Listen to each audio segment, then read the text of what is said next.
O tema do nosso programa de hoje é Portugal, a face oculta do rosto da Europa. O nosso tema de hoje vai analisar a obra de Manuel Gandra, lançada há muitos anos atrás, uma obra homônima chamada Da Face Oculta do Rosto da Europa, Prolegômenos a uma História Mítica de Portugal.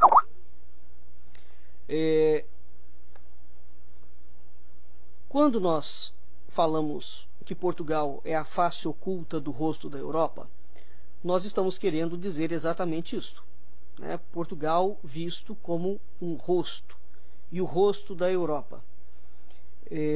Esse tema é um tema ligado à cultura simbólica, que é precisamente o mote, né, que sustenta, que norteia, que orienta o nosso programa Culturas e Identidades. Todos os assuntos que nós conversamos aqui no nosso programa Culturas e Identidades são relativos, sempre relativos, à cultura simbólica. Fernando Pessoa tem uma frase muito curiosa que fala que a verdade não pode ser transmitida à humanidade, porque a humanidade não a compreenderia. Só por símbolo, portanto, pode a verdade ser-lhe dada, de sorte que, vendo o símbolo, sinta a verdade, sem a compreender.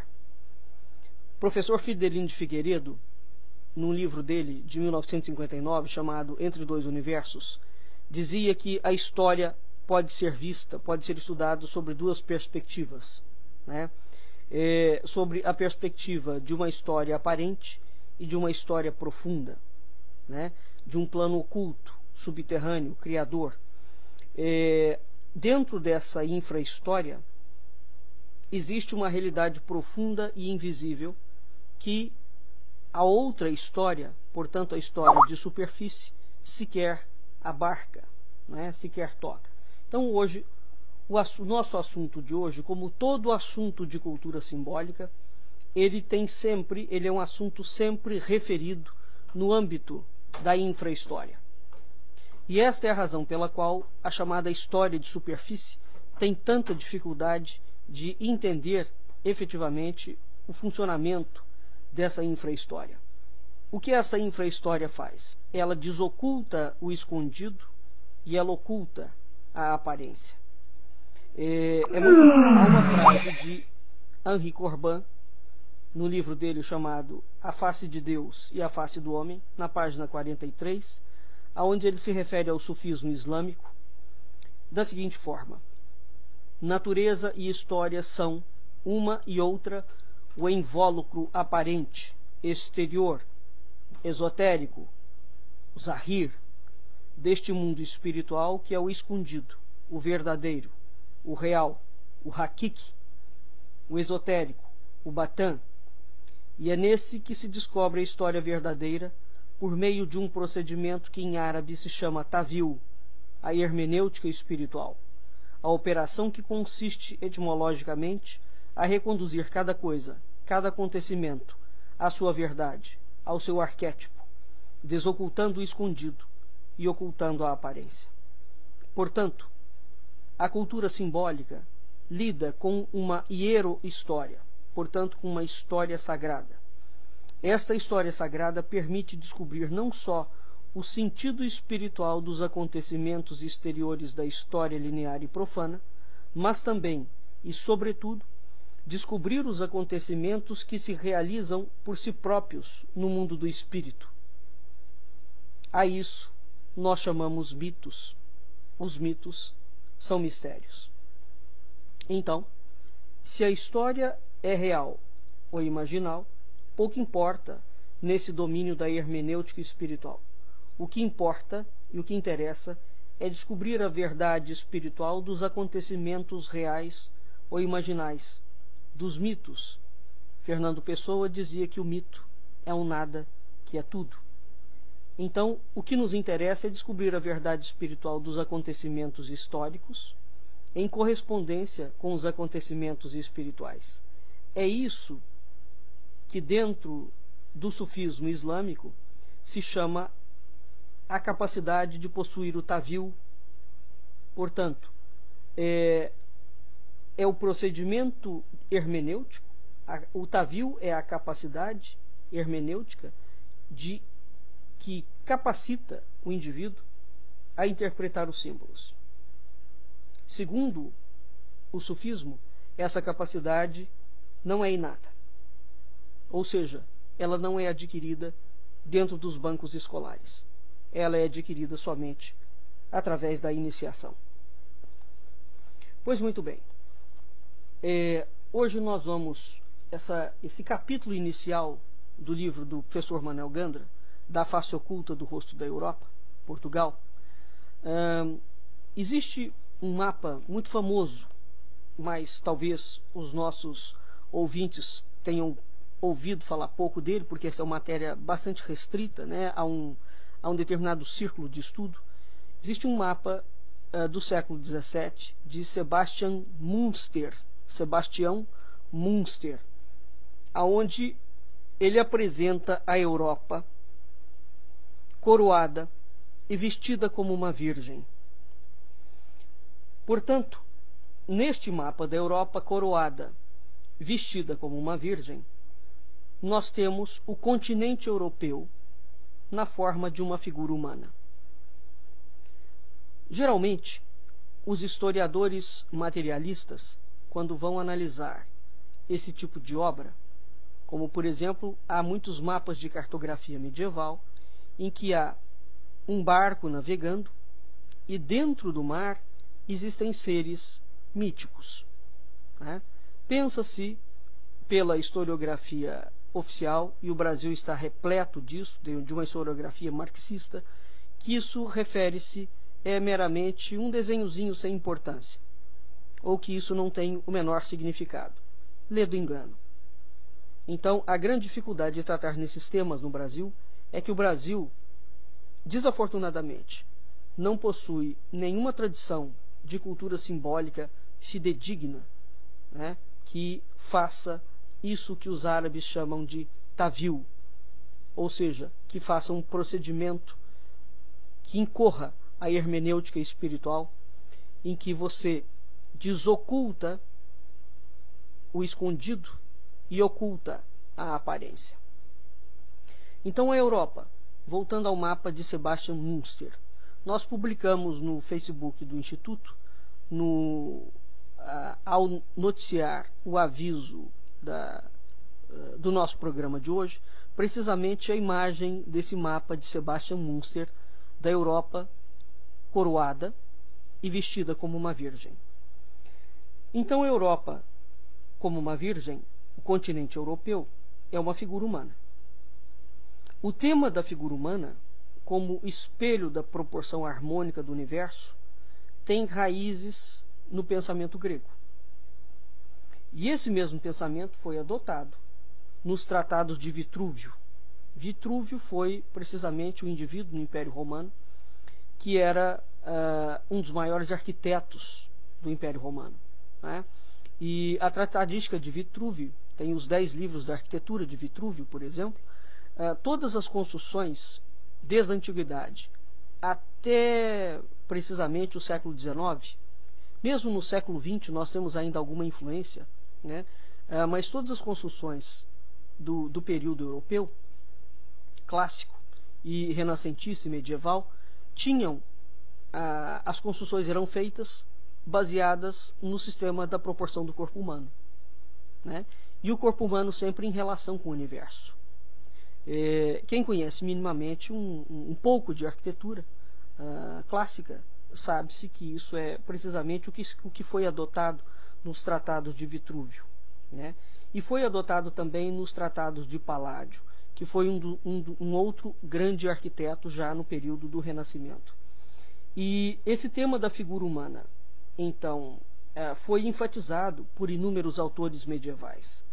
Portanto, o caráter antropomórfico das construções, de uma montanha, de um continente, esta ideia de um caráter antropomórfico insere-se dentro de uma tradição muito vigorosa, chamada a tradição da natureza animada. Essa tradição da natureza animada, ela constitui um patrimônio universal, de todos os povos, em todos os tempos. E ela recua a épocas muito antigas, tais como no Paleolítico. Para nós termos uma ideia dessa tradição, por exemplo, quando nós falamos em Feng Shui, né, o Feng Shui chinês, que é aparentado com Feng Shui vietnamita, ou com o Purusha Vastu dos hindus, nós estamos falando precisamente da mesma tradição, né, que na Europa terá, evidentemente, um outro nome. Por exemplo, a cidade do Rio de Janeiro, vista da Baía da Guanabara, possui um afloramento rochoso que tem uma aparência antropomórfica. Tanto é que a cidade do Rio de Janeiro é conhecida como a cidade do gigante deitado. Então existe um tipo de geografia natural, né? Às vezes a gente andando por uma paisagem, nós verificamos uma montanha com forma de cachorro, uma montanha com forma de pássaro, uma montanha com forma de tartaruga. Por exemplo, a cidade de Paraúna, em Goiás, vários monumentos geológicos dentro da Serra da Capivara, no Piauí, né? A cidade de Vila Velha, no Paraná. Isso são esses afloramentos, essas geografias naturais que têm formas com caráter antropomórfico, portanto, formas com caráter humano, ou formas com caráter zoomórfico, portanto, uma montanha em forma de animal, né? O que existia na antiguidade em relação a isto? Quando nós nos deparamos com uma paisagem, com uma montanha, com um continente, por exemplo, o Brasil tem a forma de um coração, né?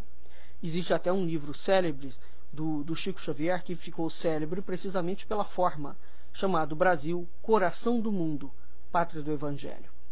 Isto é precisamente um afloramento antropomórfico, né? Então, o nome do livro do Chico Xavier, Brasil, Coração do Mundo, Pátria do Evangelho, faz menção a este caráter antropomórfico de um órgão, o órgão do coração, que é um órgão humano, ou de outros animais, né? Porque não é só o ser humano que possui coração, mas é uma referência precisamente a esse tipo de caráter. Muito bem.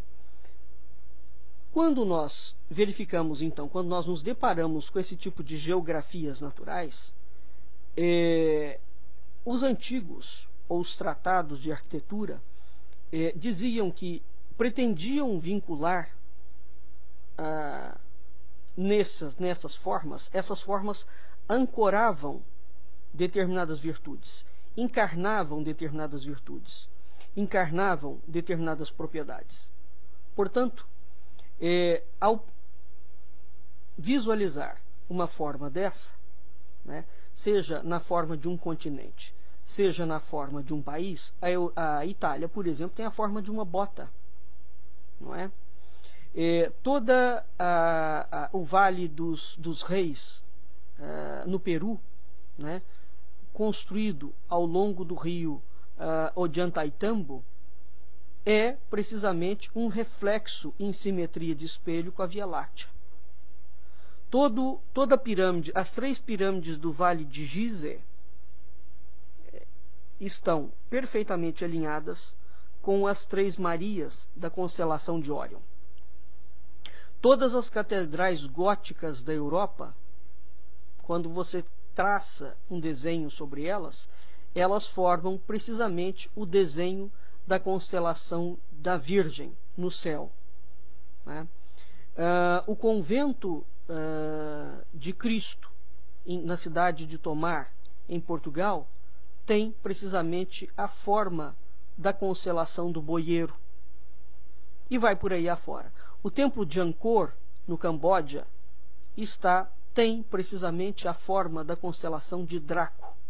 Então nós temos, ao longo da história da humanidade, espalhado por todos os continentes, todos, registros naturais, portanto afloramentos rochosos, penedos, colinas, etc., com aparência antropomórfica ou zoomórfica, e nós temos também, ao longo da história, inúmeros edifícios, portanto construídos, artificiais, né, construídos pelo homem, que têm precisamente a forma antropomórfica ou zoomórfica. O que resulta, portanto, desse mapa de Sebastian Münster, sim, para a introdução do assunto? Quando ele coloca a Europa na forma de uma virgem coroada, evidentemente que o continente europeu encarna virtudes e propriedades específicas, né? É isso que está em pauta nesta questão. Pois muito bem. Quando Sebastian Münster, portanto, confere este aspecto anatômico descritivo da Europa, esta mesma descrição de Portugal como cabeça da Europa aparece em Camões, aparece também em Fernando Pessoa e aparece em outros escritos, né? Então, o Münster ele atribui à Península Ibérica uma configuração no panorama geográfico, né? Porque a Península Ibérica, portanto, Espanha e Portugal, Espanha aparece como a cabeça em si e Portugal aparece como o rosto da Europa. E é isso que, precisamente, é dentro desse contexto que reside o título da obra do professor Manuel Gandra, Portugal, da face oculta do rosto da Europa. Então, qual é este rosto? Né? É Portugal. Camões, nos Lusíadas de Camões, nós temos também Portugal, que aparece como cabeça. Vou ler aqui a passagem. Está no capítulo 3, versículo 21:8. Eis aqui, quase cume da cabeça de Europa toda, o reino lusitano, onde a terra se acaba e o mar começa, e onde Febo repousa no oceano. Este quis o céu justo que floresça nas armas contra o torpe mauritano, deitando de si fora, e lá, na ardente África, estar quieto, o não consente. Então, isto aqui é precisamente a passagem em que Camões coloca. Há outras passagens em que Camões coloca a Península Ibérica como destacada dentro da Europa. Como, por exemplo, na passagem 3, 17, 1, 2. Eis aqui se descobre a nobre Espanha, como a cabeça ali de Europa toda. Pois muito bem. O que nós temos? Nós temos, portanto, uma linguagem escrita ou pictórica, né, que representa a Península Ibérica, né, onde o retângulo do território português pertence à coroação, né, como se fosse a parte mais importante dessa cabeça coroada da Europa. Quem vai primeiramente chamar a atenção para essa possível descrição camoniana dos dois textos ibéricos é precisamente Orlando Ribeiro, né? Mas nós não vamos falar nisso agora, onde Orlando Ribeiro chama a atenção para essa descrição que Sebastian Münster faz do mapa e posteriormente Camões e Fernando Pessoa também farão. Esse mapa da Europa em forma de virgem, então o que nós temos? Existe em todo o mapa desta virgem coroada, nós vimos que a Península Ibérica, portanto a Espanha e Portugal, tem a função da cabeça europeia. E a própria configuração do conjunto do mapa como um todo transmite, de algum modo, a sugestão de uma imagem antropomórfica. Essa imagem, vamos destacar o seguinte: o que ela tem? Ela tem por cabeça a Península Ibérica.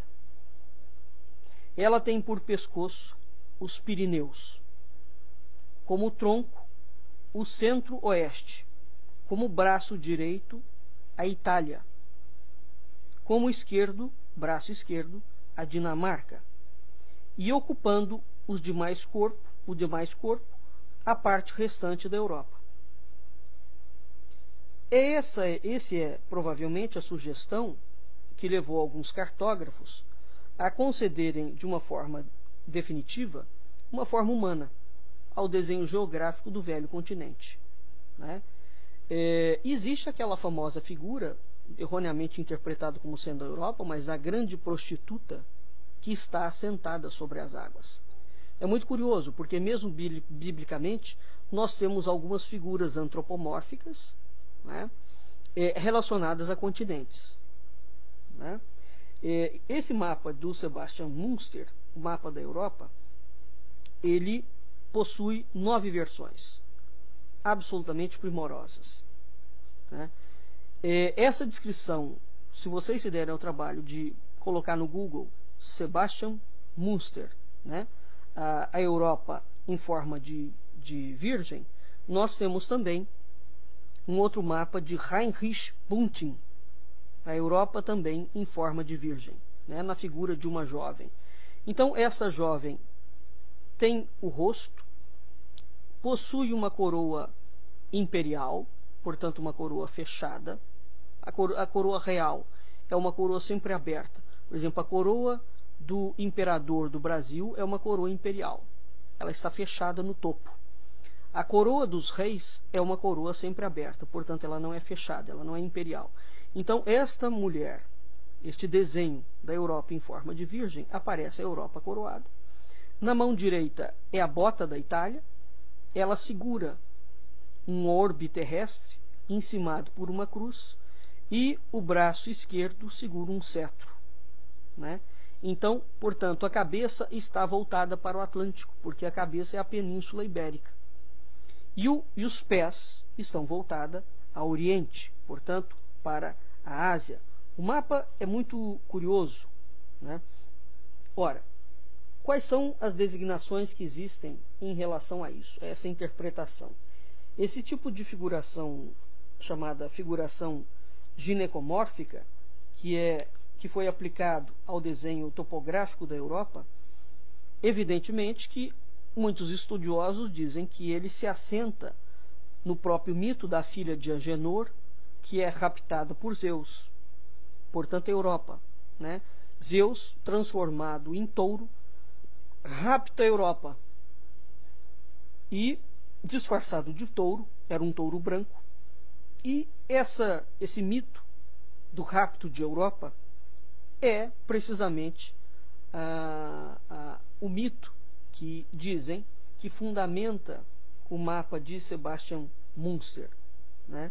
Então, esse exemplo dessa transformação, essa figura da Europa na Terra, na figura de uma virgem, e é curioso, porque se nós pararmos para pensar, os continentes têm têm nomes femininos. A Europa, a Ásia, a África, a América.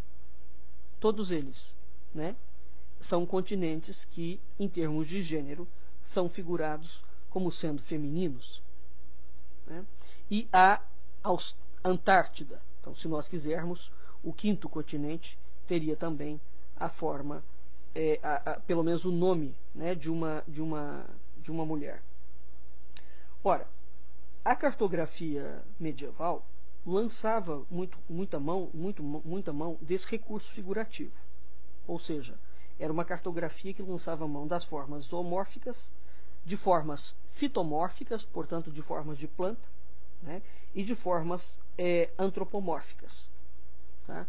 A guisa de exemplo, por exemplo, em relação a esse tipo de cartografia, ficou muito famoso as figurações da Ásia sob a forma de Pégaso alado.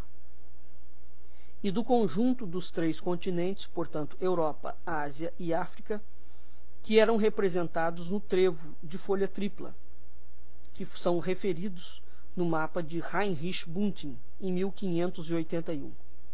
É famoso também o leão bélgico, o chamado Léo Bélgicos, de Michael von Eitzing, de 1583, onde ele simboliza os Países Baixos.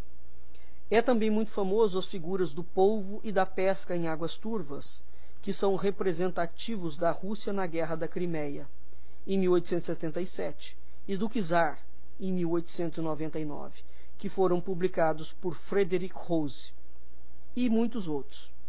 Então, a mero título de ilustração, né, nós temos esta figura.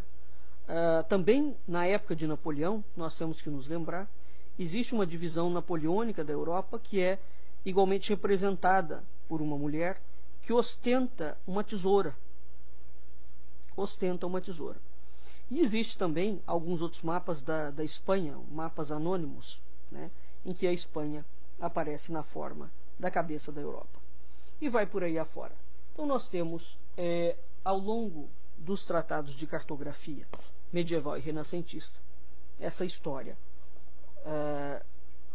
que vai nos remeter a uma figuração antropomórfica ou zoomórfica. Pois muito bem. Além da cartografia, a figura do corpo humano e os símbolos referentes à figura do corpo humano são largamente estudados, né? O Frei João Álvares fala o seguinte sobre a cabeça. A cabeça, a qual, posto que seja a mais alta parte do corpo e a mais principal, não pode por isso estar sem o ofício e a serviço dos outros membros, e por essa mesma guisa, os outros nossos membros, sem a sua cabeça, não se podem manter. Assim que nem a cabeça aos membros, nem aos membros a cabeça, poderão dizer, vai-te, que não te havemos menester nenhum, nem eu poderei viver sem ti, porque será mentira, mas que uma não pode escusar o outro, como é verdade. O que ele quer dizer?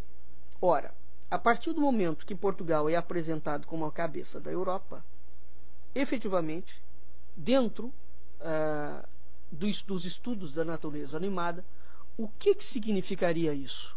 Portugal, como a cabeça da Europa, como o rosto da Europa, né?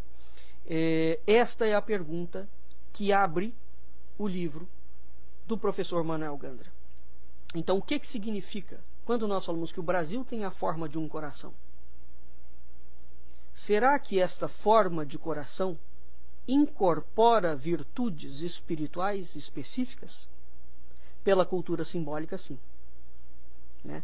Portanto, é de suma importância os símbolos.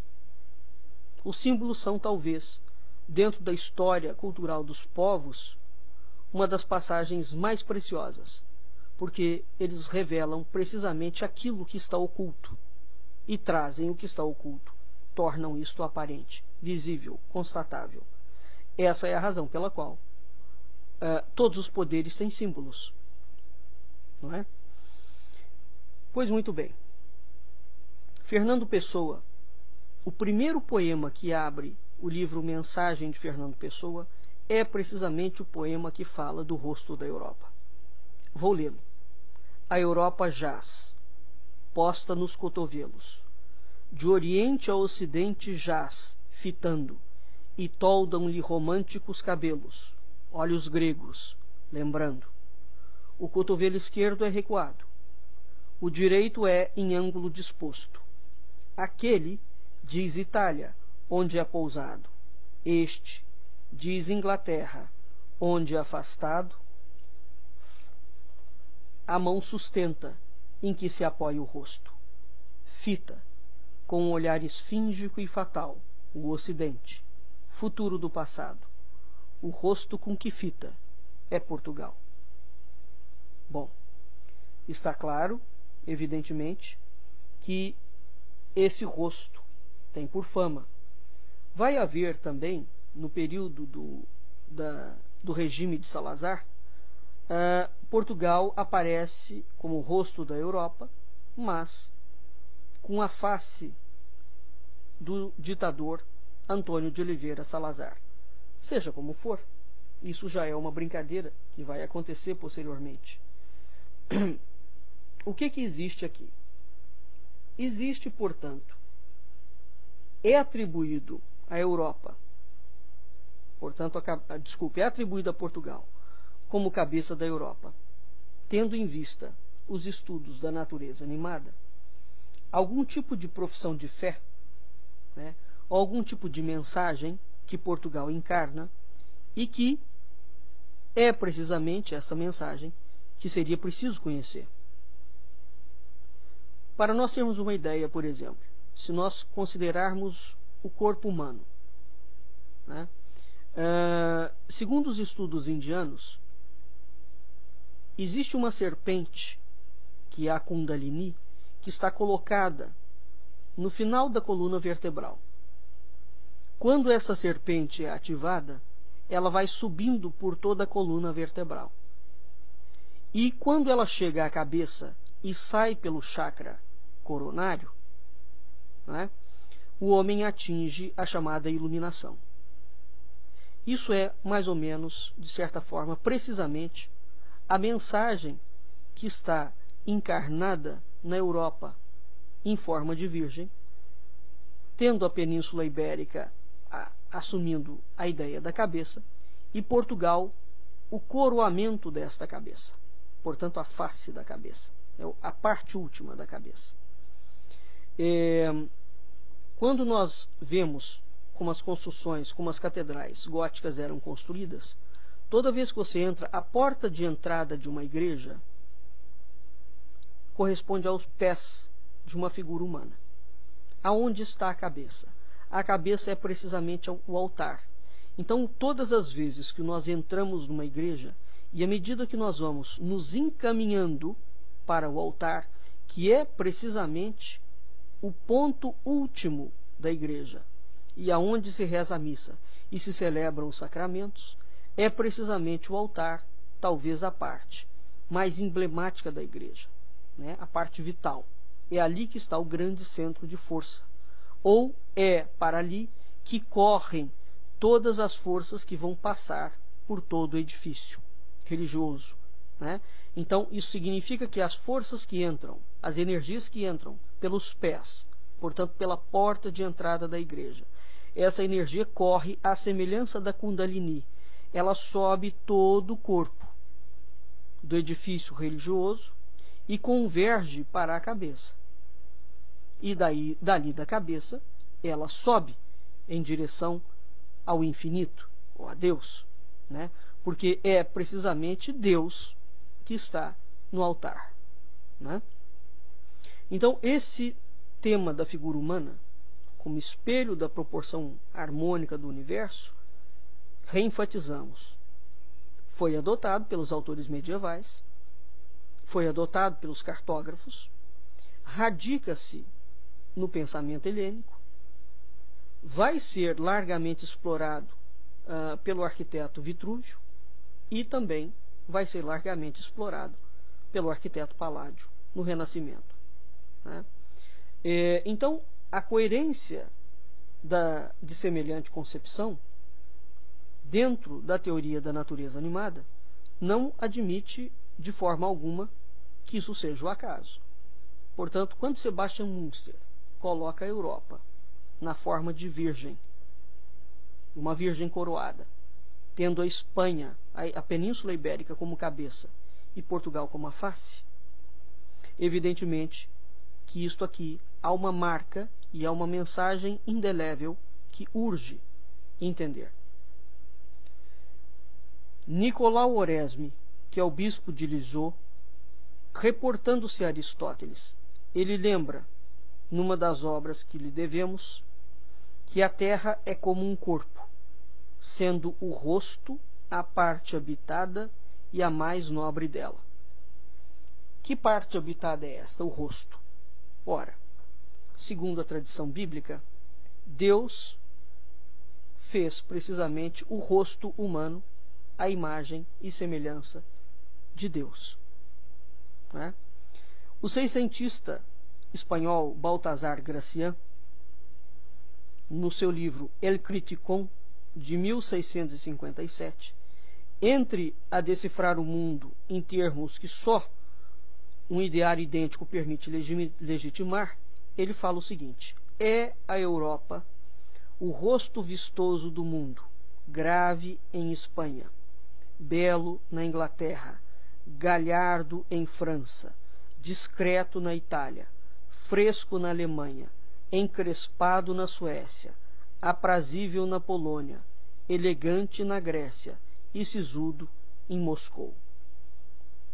Há inúmeros geógrafos de 700, como Noblet, e de 800, como Brun, Reclus, Rimley e Schroeder, ou mesmo geógrafos de 900, como foi Blanchard, que tinham definido a Europa como um apêndice, uma espécie de península do vasto continente asiático.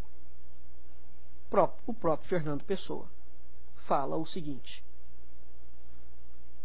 a nossa época é aquela em que todos os países, mais materialmente do que nunca, e pela primeira vez intelectualmente, existem todos dentro de cada um.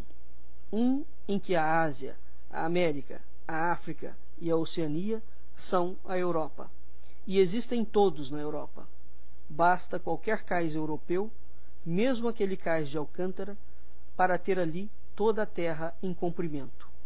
E se chamam a isso europeu e não americano, por exemplo, é que é a Europa, e não a América, a fons et origo, deste tipo civilizacional, a religião civilizada que dá o tipo e a direção a todo mundo. Ora, nós, ocidentais, precisamente dizemos que somos herdeiros e tributários da cultura ocidental cristã, que foi gestada precisamente em solo europeu. Não é? Então é preciso entender essas frases sem pedantismos nem nacionalismos exacerbados, porque efetivamente cada região do planeta desempenha um papel, e quem orienta o desempenho desse papel? Certamente essa orientação não é humana, dado a grandiosidade dela, né? Então nós verificamos, através da cultura simbólica, o norteamento daquilo que o professor Olavo de Carvalho vai dizer, vai mostrar como sendo a atuação de um agente histórico. Os entes espirituais, como Deus, os anjos, né, os seres inefáveis, podem ser agentes históricos. Então, a razão pela qual o Ocidente construiu-se dentro do legado da Europa é isso que precisamente a frase de Fernando Pessoa está dizendo, né? O legado da Europa, com todos os erros, com todos os seus acertos, com todas as suas tragédias, este legado europeu construiu uma nova realidade não só para a Europa, bem como para as Américas e bem como para os outros países, para a África, para os países asiáticos, para os países do Oriente, né? E a partir de 1500, o que nós temos? Nós temos uma reunião em que Portugal urde um grande projeto que até hoje não foi devidamente entendido, que é o projeto dos descobrimentos marítimos. E o que isso significou para o mundo? Porque a partir do projeto dos descobrimentos marítimos, a geografia mundial foi completamente alterada, né? Então, é sobre essa perspectiva de uma atuação de uma hierohistória atuando dentro da própria história de Portugal que tem que ser entendido essa proposta que Camões dá, que Sebastian Münster dá, né, que Heinrich Bunting dá para a Europa na forma de virgem, cuja cabeça é a Península Ibérica e a face é Portugal.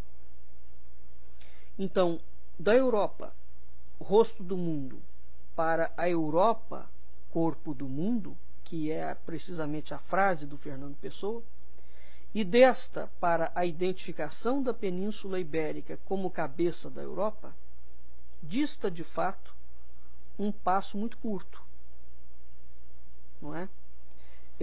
Por quê? Nós abrimos o programa falando da forma com a respectiva função que Camões dá nos Lusíadas no canto 3. Vou repetir.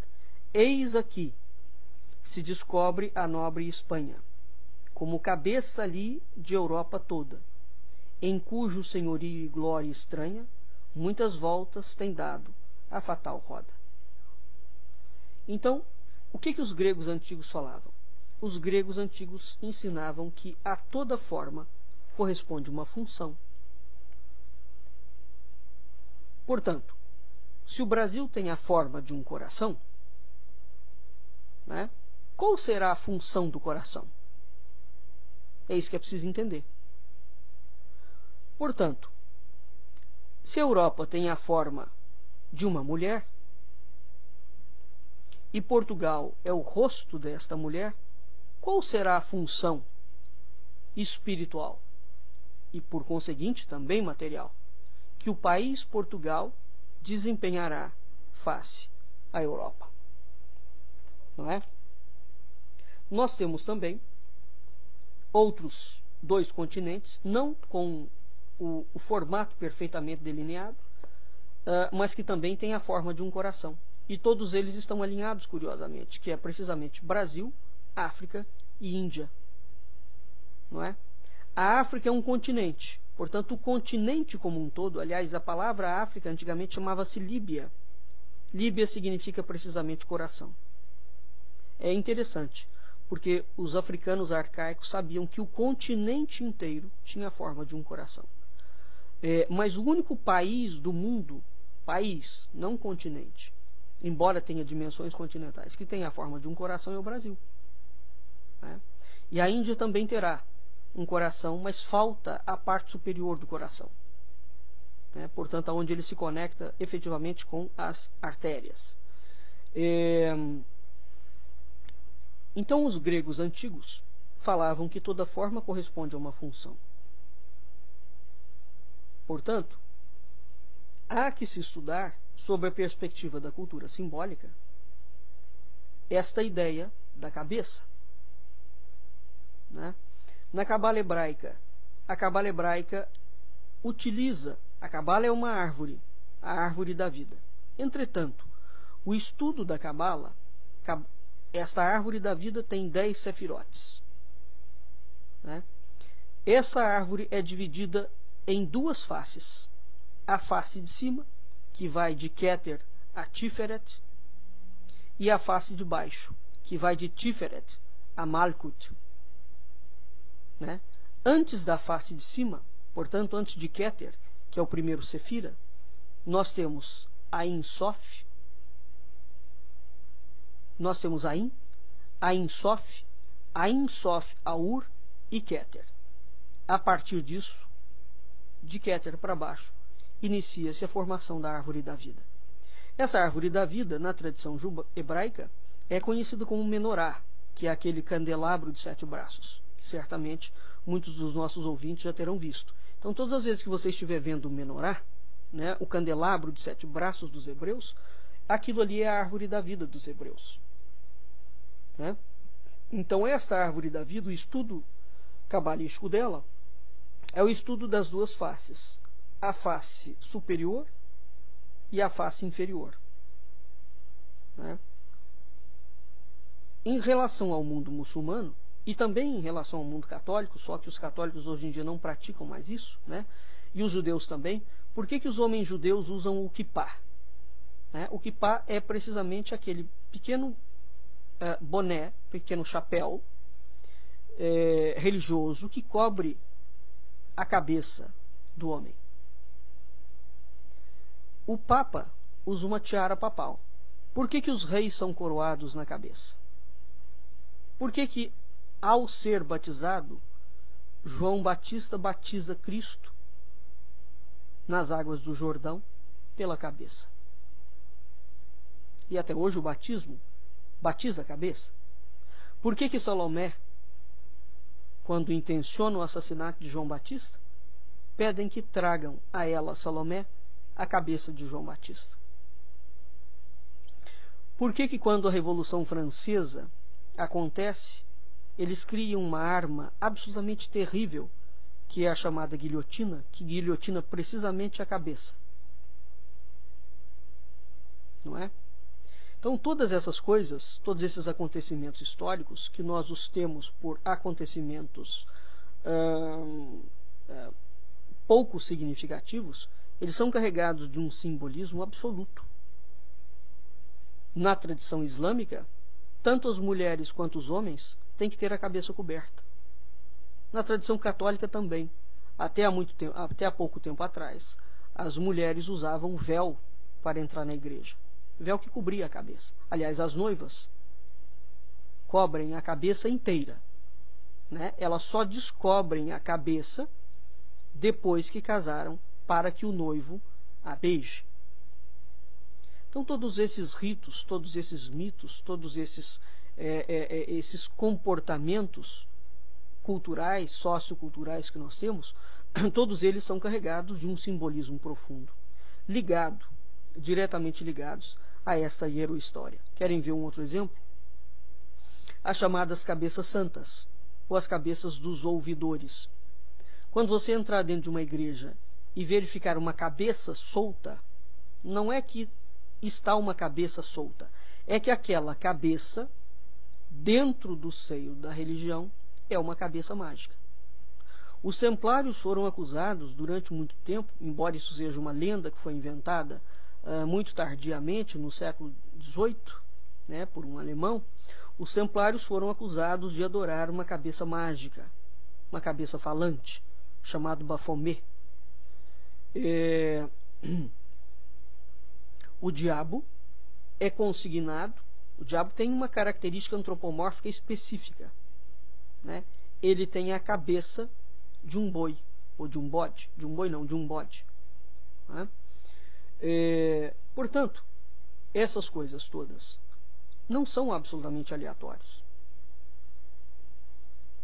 A cabeça é, precisamente, aquela localidade que será, talvez, uma das localidades mais importantes do corpo humano, né? Em 1582, Julião de Castilho, na chamada História dos Godos, corrobora essa frase de Camões, da Europa e do reino lusitano, fazendo da Europa uma mulher de que a Espanha é a cabeça e Portugal é a coroa.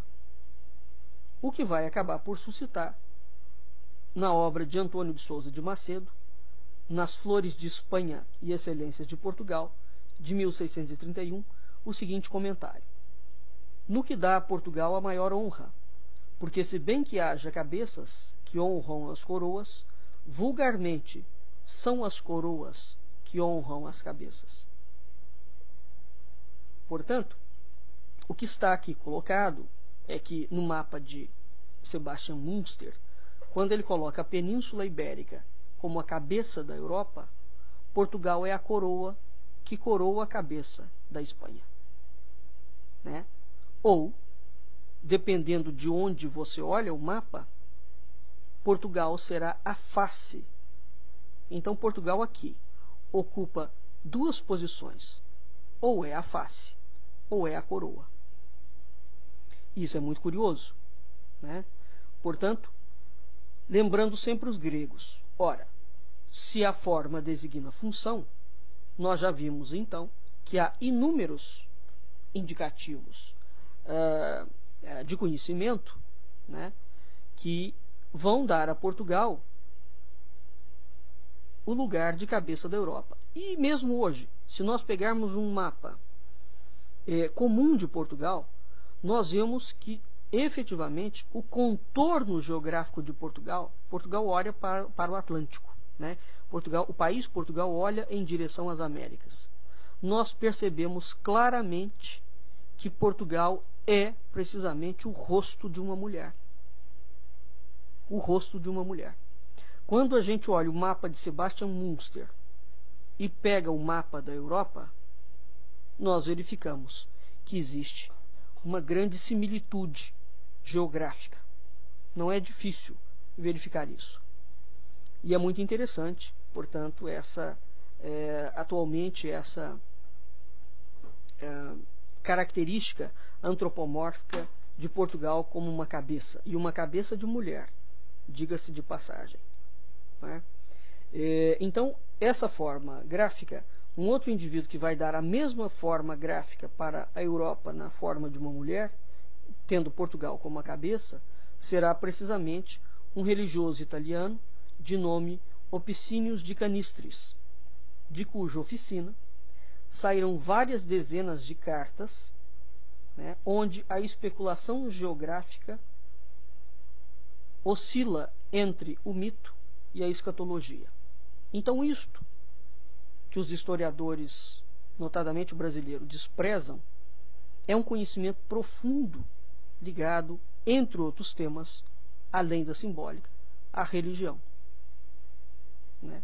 Portanto, o mito ligado a Portugal como a cabeça da Europa é um mito que une simbologia e escatologia.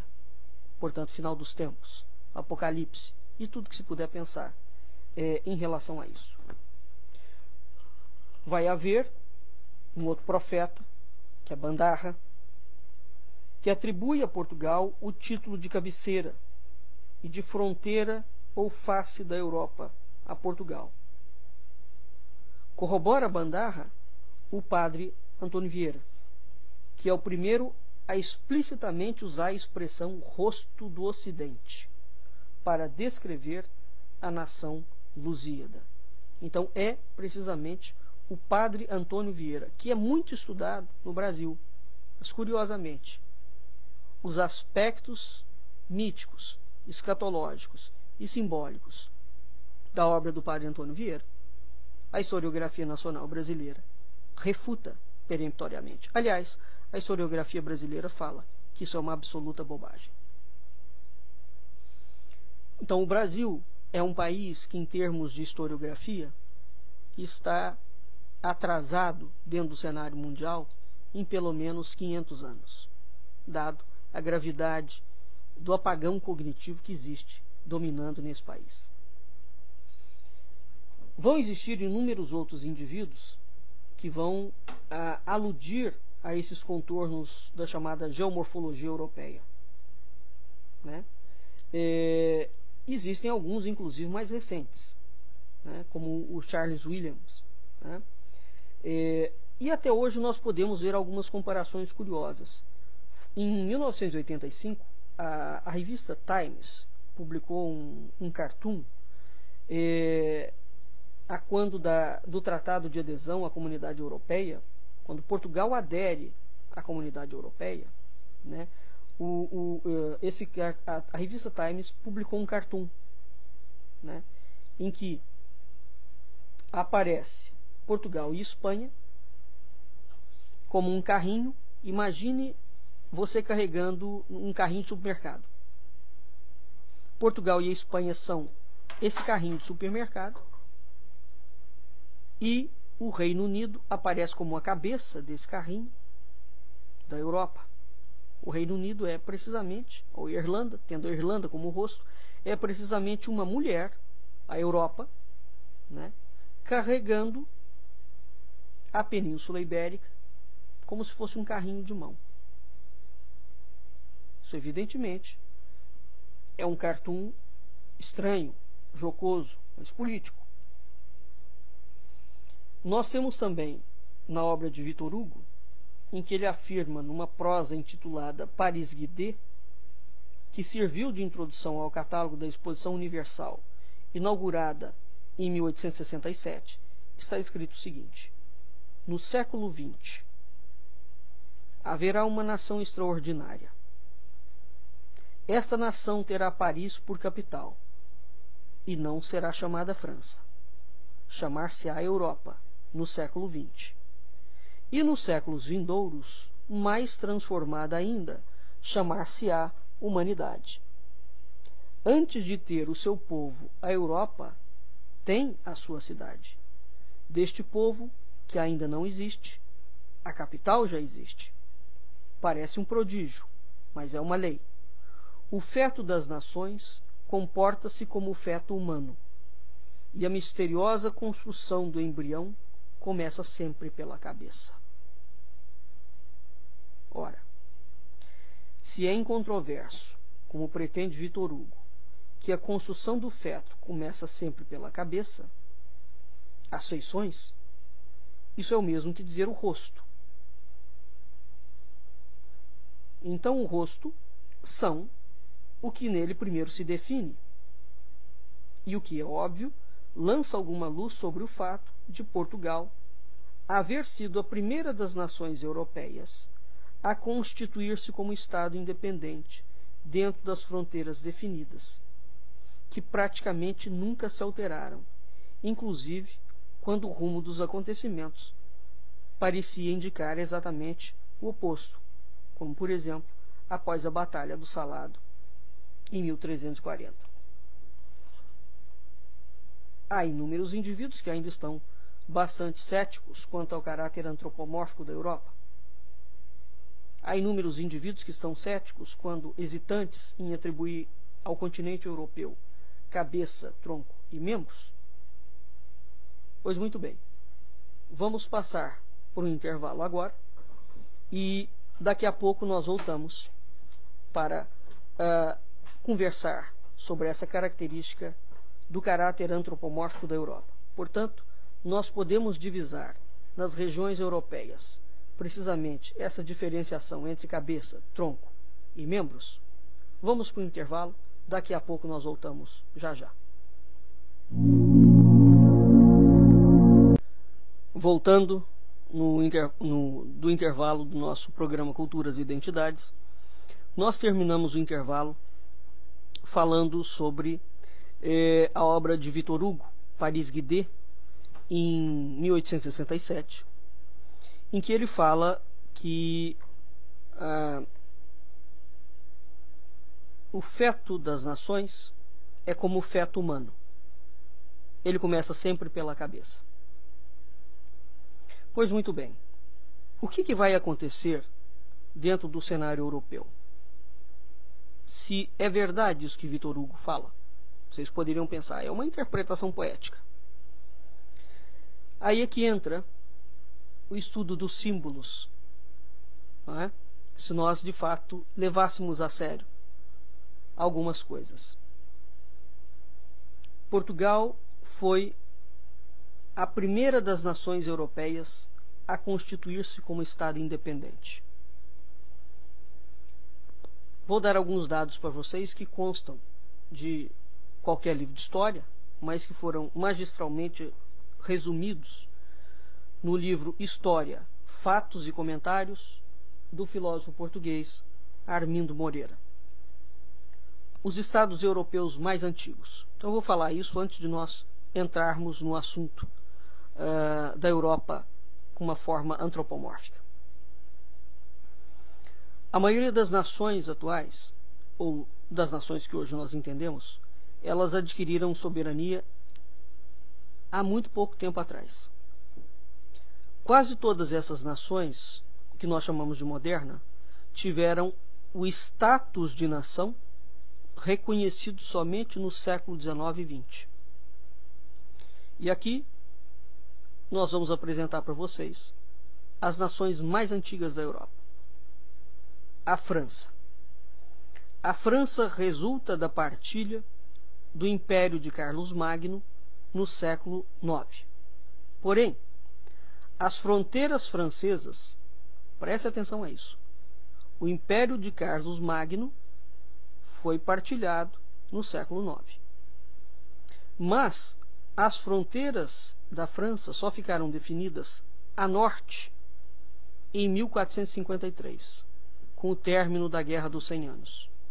A sul, em 1648, pelo Tratado de Westfália. A leste, em 1870, com a criação da Alemanha como Estado independente. Então, teoricamente, a França é tida como o primeiro país da Europa. Não é verdade. O primeiro país da Europa é Portugal. Portugal declarou-se independente em 1128. Ele teve a sua independência reconhecida em 1140. E ele define as suas fronteiras em 1249. O país que hoje nós conhecemos como Portugal é o mesmo país desde 1249.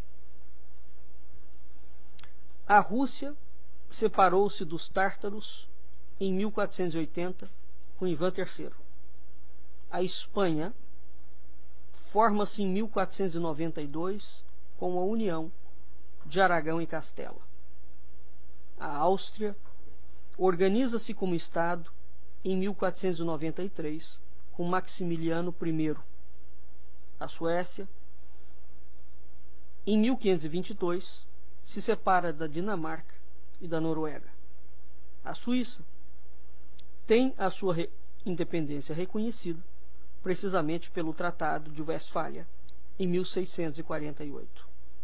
A Holanda é reconhecida independente também pelo Tratado de Westfália, em 1648. A Dinamarca fixa suas fronteiras em 1660. O Reino Unido, o seu nome oficial é Reino Unido da Grã-Bretanha e da Irlanda do Norte. A Inglaterra organiza-se como Estado a partir das invasões normandas que ocorreram em 1066. Em 1707, com a anexação da Escócia, ela forma a Grã-Bretanha. E em 1801, ela anexa a Irlanda. Mas em 1837, a parte sul da Irlanda se tornou independente. A Bélgica tornou-se independente em 1830. A Itália tornou-se unificada e um Estado independente em 1870. A Alemanha tornou-se um Estado independente em 1870, mas unificando alguns principados que pertenciam ao Império Austríaco. Pois muito bem, o que nós temos aqui? Mais um detalhe em relação a Portugal. De todos esses estados europeus, Portugal foi o único que, uma vez que teve a sua independência reconhecida e as suas fronteiras demarcadas em 1249, as fronteiras nunca mais foram alteradas, nem questionadas. Todos esses outros estados tiveram brigas imensas dentro das suas fronteiras. Alguns, inclusive, hoje, voltam a ter pensamentos separatistas dentro das suas fronteiras. Como, por exemplo, a Espanha, o País Basco, a Galiza, não aceitam fazer parte do país Espanha. Então, nós vemos que existe... A Itália tem problemas seríssimos dentro da sua própria fronteira. A Alemanha, vamos lembrar que a Alemanha, mesmo dentro da Segunda Guerra Mundial, é dividida, novamente dividida, em Alemanha Ocidental e Alemanha Oriental. Então, aqui nós temos uma corroboração no plano das nações da frase de Victor Hugo: o feto das nações comporta-se como o feto humano, e a misteriosa construção do embrião começa sempre pela cabeça. O que nós entendemos como Europa e como comunidade europeia, a moderna comunidade europeia, surge precisamente pela cabeça, por Portugal. A partir de Portugal, uma ordem que emana da cabeça vai descendo em direção aos pés. Portanto, vamos ver uma outra forma de analisar o caráter antropomórfico da Europa. Portanto, vamos analisar a Europa com cabeça, tronco e membros. Vamos ver a Europa sobre uma perspectiva anatômica, começando pelos membros inferiores. Os membros inferiores da Europa são os membros representados pela Península Itálica, a bota, né? Portanto, os pés, a perna. A Península Itálica é precisamente o assento da religião católica romana. A igreja do ciclo precessional do signo zodiacal de Peixes, que é precisamente o regente dos pés. Portanto, a Península Itálica, sede da Igreja Católica Romana. O símbolo do cristianismo é um peixe. A mensagem cristã na religião romana assenta-se nos pés, na bota, na Itália. A Península dos Balcãs compõe os órgãos genitais. Como assim? Ora, não reside precisamente nos Balcãs a Grécia, a cultura helênica, que foi o pai e a mãe da Europa? Não saiu precisamente dos Balcãs? A Grécia é o último país dos Balcãs. O último. E é precisamente da Grécia que surge a filosofia. Depois nós temos Alexandre o Grande, que constrói a cultura helênica. E a partir daquilo ali nós temos a cultura romana. E depois de ambas vem a cultura cristã, que vai beber das fontes gregas, notadamente Platão, Aristóteles. Né? Então, os Balcãs compõem precisamente os órgãos genitais, porque é precisamente a cultura helênica, a cultura greco-romana helênica, que foi o pai e a mãe da Europa. Né? Disse o pai e a mãe porque a Europa é um corpo hermafrodita. Como assim? Com efeito, Esparta sintetizou o espírito dórico, que é o espírito masculino, e Atenas sintetizou o espírito jônico, ou feminino.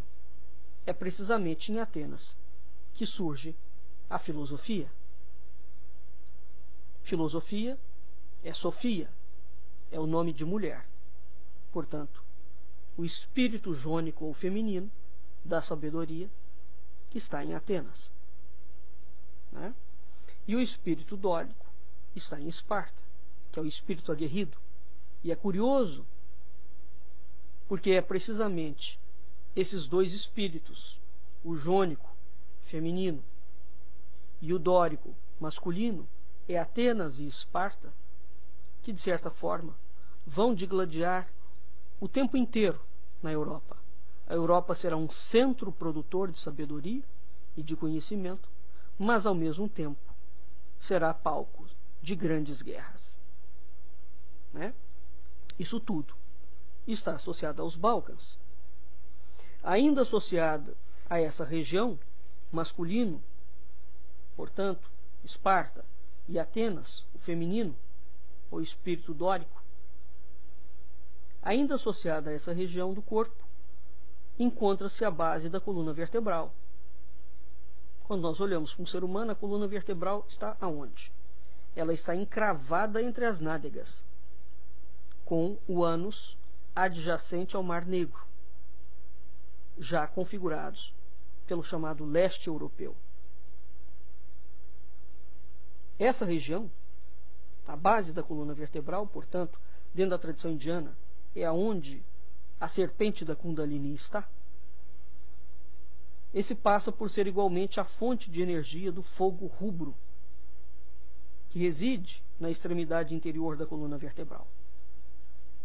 Quando esse fogo sobe, né, ele é o regente dos restantes órgãos que se dispõem sobre o diafragma. O que o diafragma é? Ele é um músculo que divide o abdômen do tórax e mostra ser a justa prefiguração do que nós chamamos da cortina de ferro. Portanto, a Europa Central, ou o que nós chamamos de Europa Central, quais são os países que compõem a Europa Central? Alemanha, Suíça e Áustria. A Europa Central assume-se como os pulmões, como o centro da circulação fiduciária que dá o talento, como dá também o ar puro que se respira nas suas terras altas. Está precisamente na Alemanha, na Suíça e na Áustria as mais altas montanhas de todo o continente europeu. França e Luxemburgo vão constituir o plexo cardíaco, que é o ponto de fusão das energias que, transportadas pelo sangue, fluem pelo corpo. A chamada Europa Setentrional, que é a Escandinávia e Reino Unido, é ela a Europa industrial, ou a Europa braçal. Nós devemos nos lembrar que foi precisamente na Inglaterra, no Reino Unido, que surgiu a Revolução Industrial. Não é? Associando, por esse motivo, aos membros superiores, trabalho braçal. Simultaneamente, as mãos e as garras que se apoderaram pela rapina do mundo, concebido pelos povos meridionais. É interessante, porque a Inglaterra, desde o momento em que ficou rica, atua como uma hiperpotência, uma superpotência. E atua de uma forma bastante velada. Por último, no fim do mundo, nós temos a cabeça. A cabeça é figurada pela Península Ibérica. A Península Ibérica é o consciente da Europa. É precisamente aquilo que não é de modo algum alheio, o engenho materializado dos incontáveis registros de invenção em nome de seus naturais. Muito pouca gente sabe que Portugal, os cientistas portugueses, Portugal é o país que mais detém o número de descobertas na Europa, ainda hoje. E os brasileiros têm a pachorra de dizer que português é burro. Portugal conseguiu sintetizar na sua história os mitos da Europa inteira. Não sem razão, um indivíduo famoso, Gilbert Durand, tem um livro chamado Portugal, Tesouro Oculto da Europa, em que ele fala precisamente isso, que Portugal é, precisamente, a matriz de todos os mitos da Europa. Se a Europa morrer e Portugal permanecer, nada se perde. Tudo fica guardado em Portugal. Gilbert Durand deve saber o que está falando. Só o brasileiro até hoje não conseguiu sequer descobrir o que foi Portugal.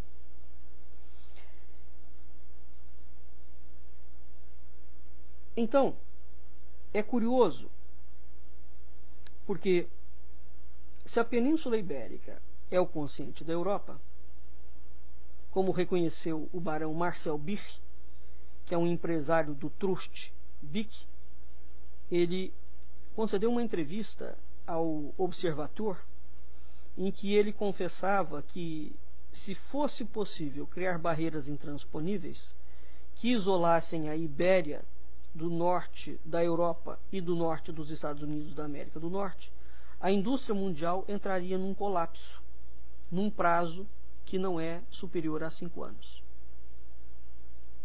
Isso é muito interessante, porque não se presta a mínima atenção, não é a posição estratégica que Portugal ocupa, e nem a Espanha, mas é alguma outra coisa.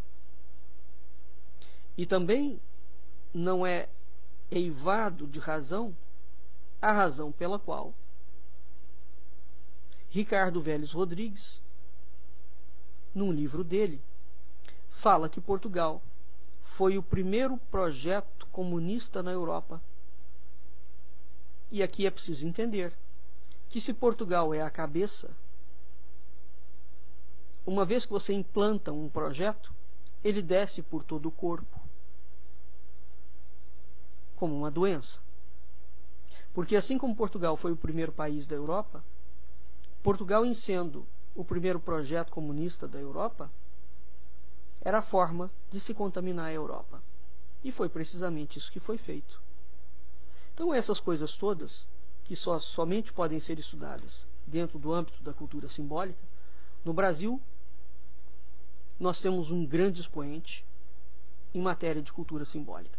Talvez o maior homem, Mário Ferreira dos Santos. Ele tem um tratado chamado Tratado de Simbólica, que é um primor. Né? Além de Mário Ferreira dos Santos, o outro filósofo que se debruça sobre cultura simbólica é precisamente Olavo de Carvalho, que também tem um livro chamado Dialética Simbólica. Né? Ele não vai ter uma obra de fôlego como terá a do Mário. O Mário é efetivamente um indivíduo com uma obra completamente singular. Além do Mário, nós não temos mais ninguém no Brasil que tenha estudado de fato simbologia a sério. Né? Wim Wenders fala o seguinte: é graças a Portugal que a Europa tem uma face no mapa. O nariz situa-se sobre Lisboa. Quando vocês se derem ao trabalho de olhar o mapa de Portugal, vocês vão ver precisamente que Lisboa está em cima do nariz. E há uma abertura no nariz. Essa abertura é precisamente o Tejo, né? Quando o Tejo entra pelo Atlântico adentro. Então vamos voltar. É graças a Portugal que a Europa tem uma face no mapa. O nariz situa-se sobre Lisboa, a testa junto ao Porto, e o queixo com a barba ao ocidente de Faro. E embora essa face se encontre tão distante, lá para baixo à esquerda, nunca consegui em Portugal evitar a sensação de me encontrar bem no meio da Europa. Sente-se em Portugal um pouco de todos os países que conheci, algo de inglês, de italiano, espanhol, francês, muito até de alemão e austríaco, e mais ainda do leste europeu. Em suma, Lisboa representa para mim a quintessência da cidade europeia, ainda por cima poupada por todas as guerras. Gilbert Durand está certo. Portugal é o tesouro oculto da Europa. Portugal é um país de norte a sul, de leste a oeste, que é um jardim. Nós encontramos a Europa, realmente, essa frase do Wenders, ela é absolutamente correta. Quando nós vamos a Portugal, nós vemos a Europa inteira. É como o Brasil, de certa forma. O Brasil herda esse espírito português, onde nós vemos representados diferentes povos, né? Então, esse caráter ecumênico que o Brasil tem, Portugal já o tinha 1000 anos antes do Brasil. E Portugal sempre o teve enquanto antiga Lusitânia. Portanto, aquilo que é considerado um feito brasileiro, a afabilidade e a docilidade em relação às outras culturas, o Brasil terá precisamente esse caráter anímico enquanto nação, precisamente porque quem construiu o Brasil foi Portugal. Não foi a África e não foram os indígenas brasileiros. O Brasil, enquanto país, enquanto nação, é uma construção exclusiva e única do gênio Lusíada. Há que se fazer justiça a isso um dia. E eles construíram precisamente como foi construída a trajetória de Portugal. E é curioso que a história de Portugal dentro do Brasil seja tão escamoteada. Mas certamente há de chegar um momento em que há de se fazer justiça. E todas essas incorreções hão de ser reparadas.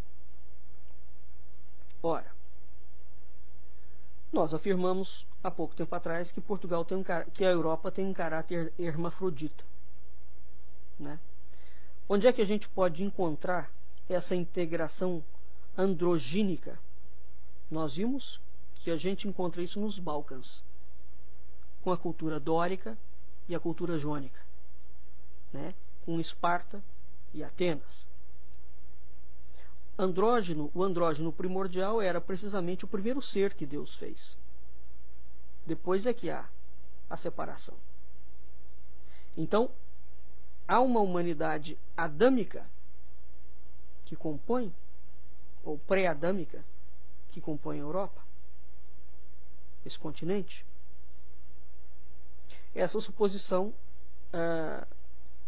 nós encontramos uma certa clarificação nela na nota de Fernando Pessoa, que diz o seguinte: só duas nações, a Grécia passada e Portugal futuro, receberam dos deuses a concessão de serem não só elas, mas também todas as outras. Camões também deixa isso colocado nos Lusíadas, no capítulo 10, no verso 152. Nunca os admirados alemães, galos, ítalos e ingleses possam dizer que são para mandados mais que para mandar os portugueses.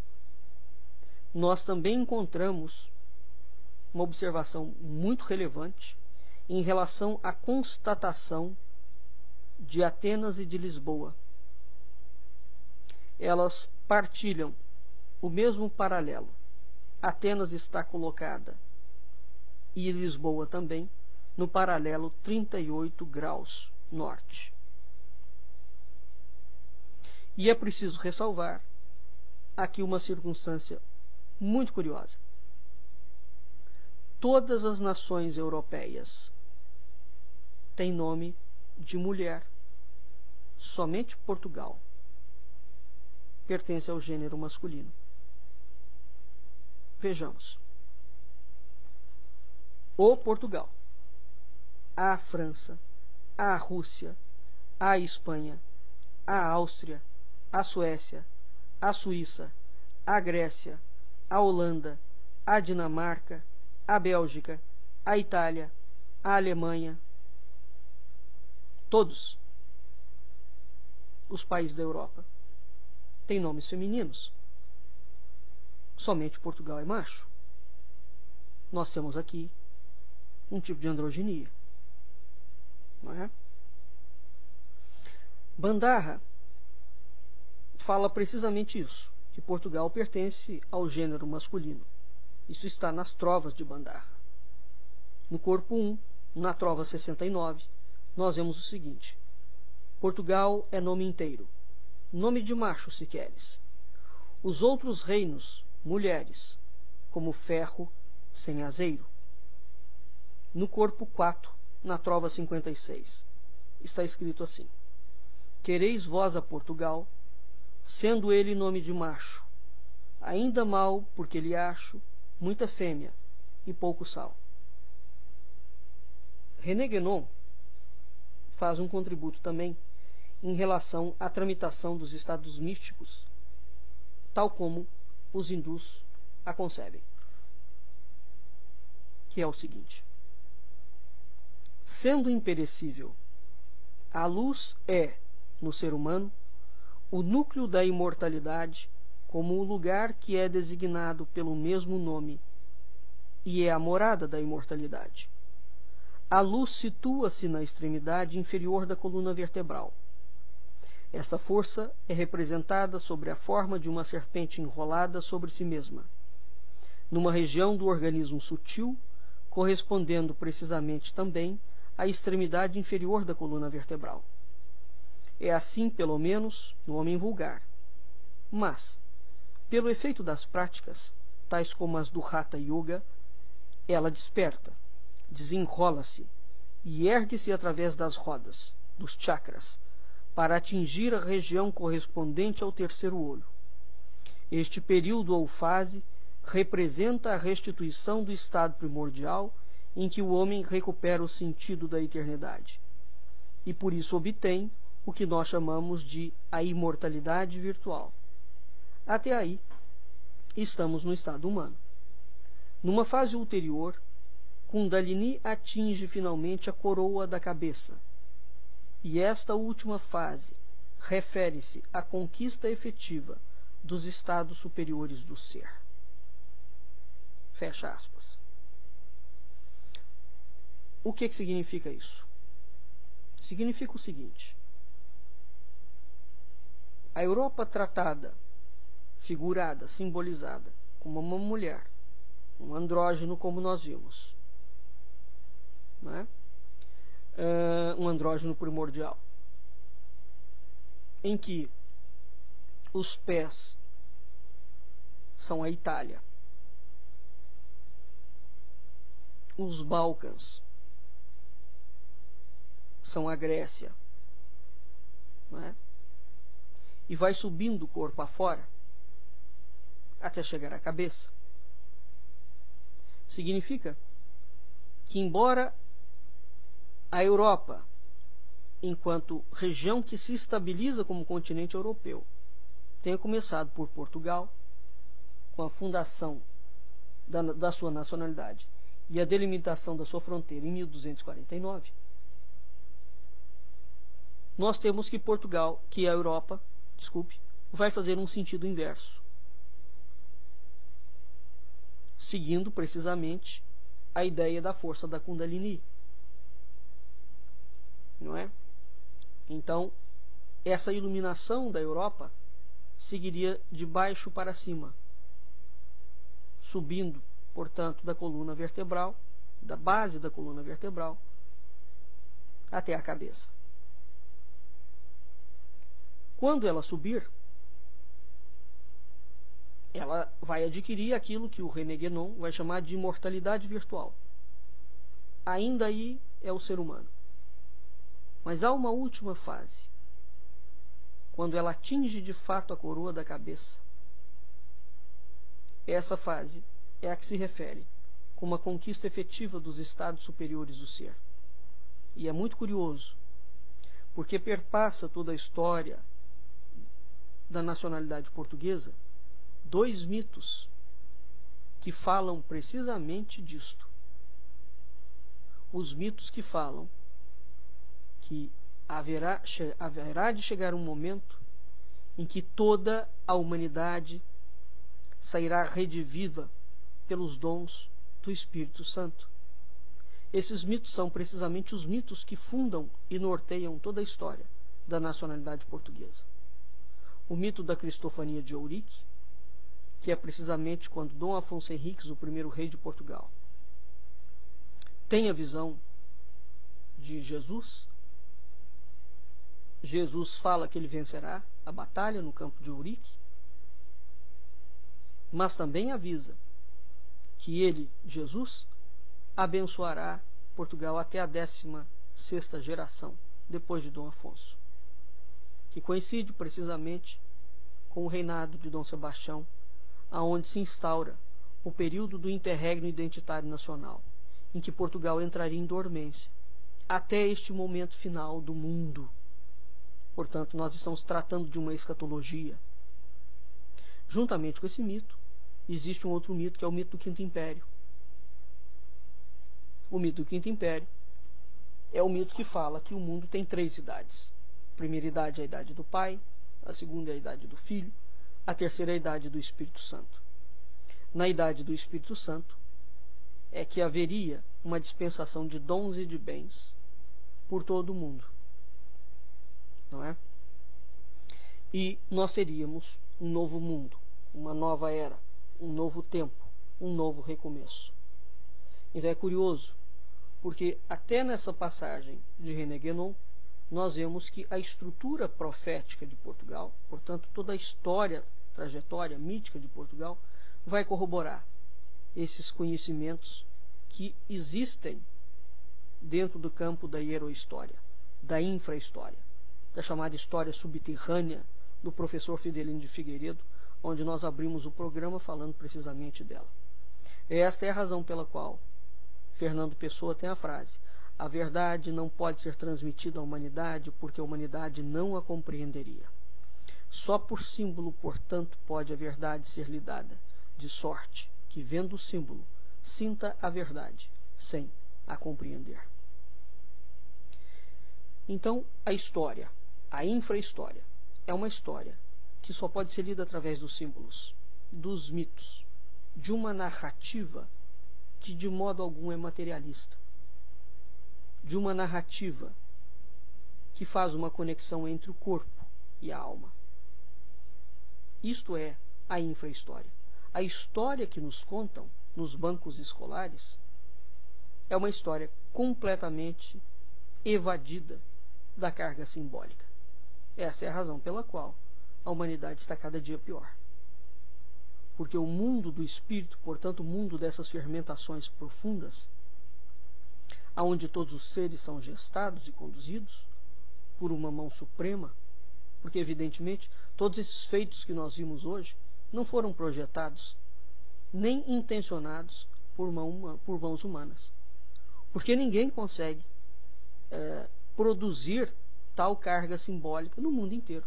Seria preciso que todos os governantes, não é, geograficamente, tivessem produzido, como você produz uma catedral gótica. Uma catedral você pode conduzir, né, propô-la sobre uma forma simbólica, mas você não pode propor sobre uma forma simbólica o destino de uma nação, o destino de um continente, o destino do planeta.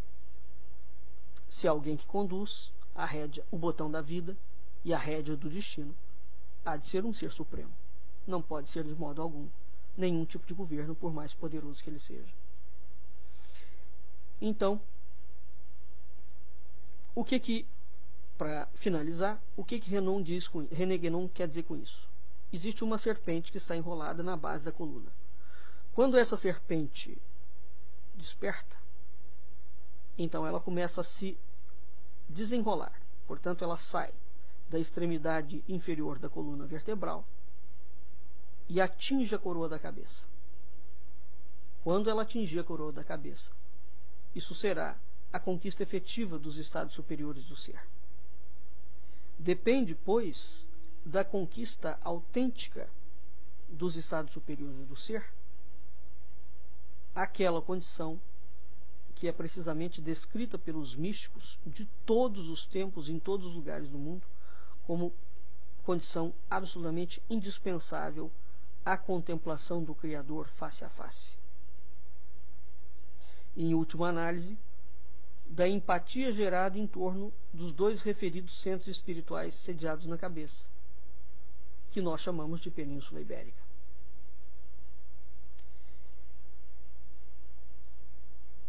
Transpondo esses dois centros espirituais para a Península Ibérica, nós já faremos os seus reflexos, respectivamente em Santiago de Compostela, que é o caminho no qual se lançaram durante séculos a fio multidões de peregrinos aspirantes à iluminação suprema e à imortalidade virtual,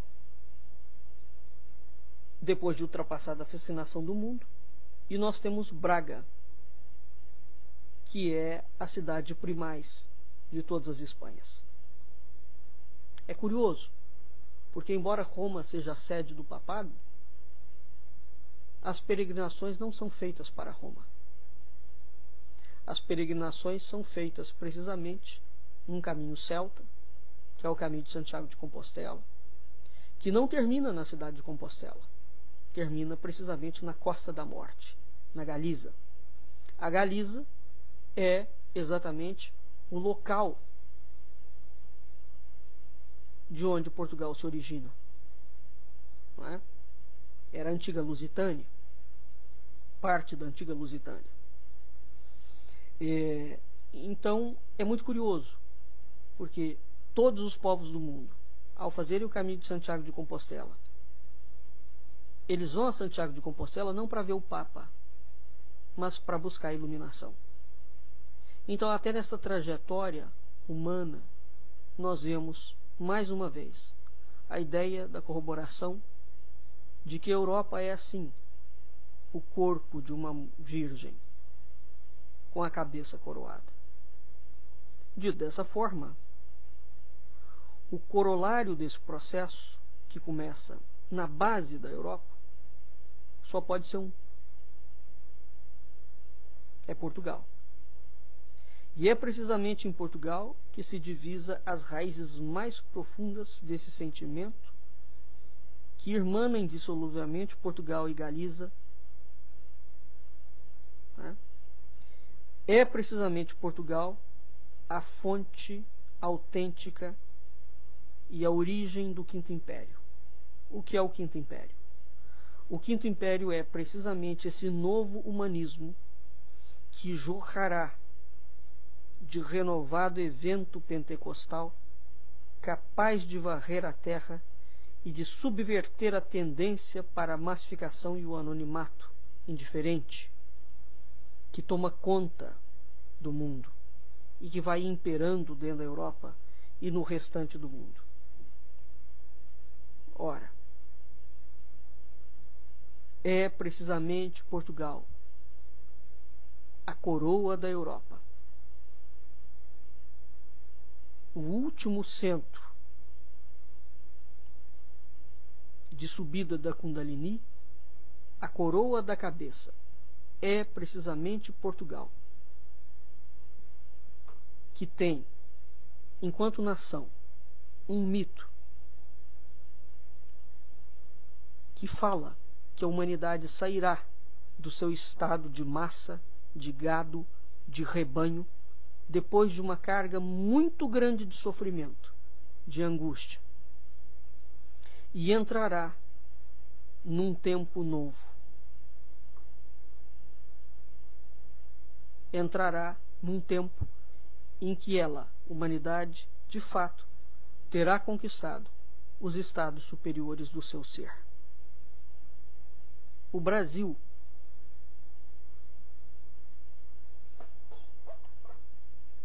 como um dos projetos de expansão da Ordem do Templo de Portugal, porque quem ajuda a implantar e a veicular o pensamento do Quinto Império no mundo é precisamente a Ordem do Templo de Portugal. Foi Portugal o país que, dentro do cenário do continente europeu, cultivou por quase 900 anos de forma ininterrupta os cultos do Divino Espírito Santo, que na forma de império é exclusivo do mundo lusíada e nenhuma relação tem com a Igreja Católica Romana. Foi criado em Portugal, gestado em Portugal, patrocinado pela Ordem do Templo, cultivado pela Ordem do Templo, e que mantém-se praticamente irredutível dentro das suas raízes. O Brasil também. Mas, no Brasil, o sentido autêntico do culto do Império do Divino Espírito Santo perdeu a sua razão de ser. O culto existe, e no Brasil inteiro, mas a razão pela qual ele existe, o Brasil não sabe mais. Portugal sabe. E mantém isso até hoje. Pois muito bem. Essa é a história, parte da história, que diz respeito à história do Brasil também. Porque por onde Portugal passou, nos 5 continentes, era a missão de Portugal, a preparação de todos e a reconquista de todos os lugares santos do mundo, precisamente como meta espiritual que os templários tinham para si, de preparação do Quinto Império do mundo, aonde Deus age. A história de Portugal é algo completamente diferente daquilo que nos tem sido contado.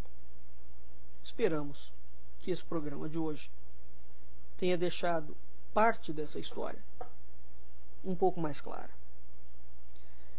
Pois muito bem, nós vamos ficando por aqui e esperamos que esse programa tenha sido um pouco elucidativo.